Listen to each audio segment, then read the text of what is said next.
क्या आप जानते हैं, महाभारत में एक ऐसा यज्ञ हुआ जिसमें पूरी नाग जाति नष्ट होने वाली थी। अग्नि जल रही थी, नाग आकाश से खींचकर गिर रहे थे और बदले की आग में धर्म भी जल रहा था। लेकिन तभी आया एक युवक जिसने केवल शब्दों से इस महाविनाश को रोक दिया। यह कथा है आस्तिक मुनि की। नमस्कार दोस्तों, मैं हूं आपका दोस्त और होस्ट महेश और आप देख रहे हैं द पॉजिटिव ज्ञान हाउस। राजा परीक्षित की मृत्यु के बाद उनके पुत्र जन्मेजय ने नागों के विनाश की प्रतिज्ञा ली थी और उन्होंने करवाया सर्पसत्र यज्ञ। अब सर्पसत्र यज्ञ में क्या होता है, जिसमें मंत्रों की शक्ति से नाग अपने बिलों से खींचकर यज्ञ की अग्नि में गिरने लगती।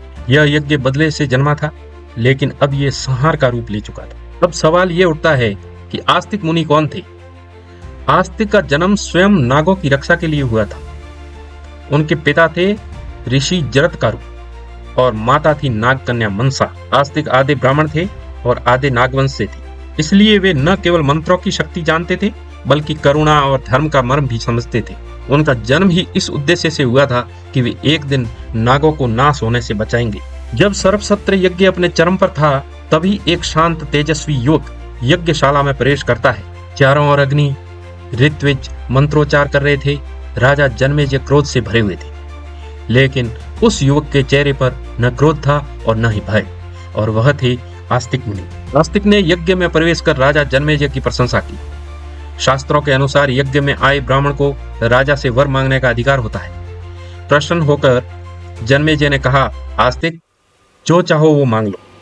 तभी आस्तिक ने कहा, हे राजन, मेरा वर यह है कि आप इस यज्ञ को रोक दीजिए। यह सुनकर सभा स्तब्ध रह गई। आस्तिक ने समझाया, यह यज्ञ अब धर्म नहीं, क्रोध का रूप ले चुका है। निर्दोष नागों का विनाश हो रहा है, यह धर्म नहीं हो सकता। राजा जन्मेजय कुछ क्षण मौन रहे। उनके भीतर का क्रोध और धर्म आमने सामने खड़े थे।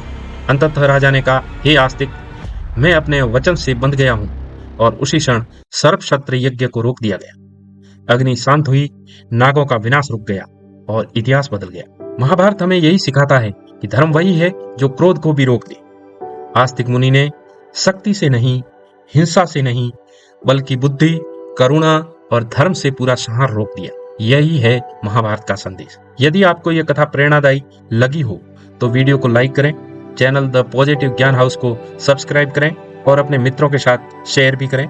कमेंट में लिखें जय महाभारत। अगले भाग में फिर लेके आते हैं महाभारत की अगली गूढ़ कथा। धन्यवाद।